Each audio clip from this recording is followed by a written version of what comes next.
तर मागच्या वेळी आम्ही आलो होतो त्यावेळी हे छोटे छोटे असे फणसाचे हे बऱ्यापैकी मोठे. अरे ते कसं जमणार? मी म्हणतो टेबल घेऊन ये. नाही तू बाबा टेबल चल नाही पुसत. दुसरं मोठं टेबल पाहिजे. चॉकलेट मध्येच हे येते. आता अरे तो- वा. आता तो मार. You can do it. You can do it. Yes. एक खाली पडला नारळ नाही फणस आहे तो. हा, बस. ये. चल, होतंय.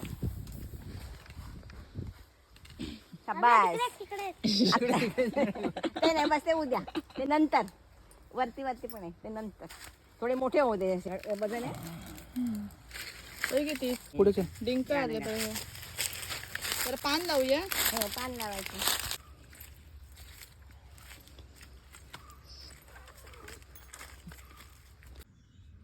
डिंक पडतोय बघ कसं काढले आपण. डिंक पडतोय बघ कसं.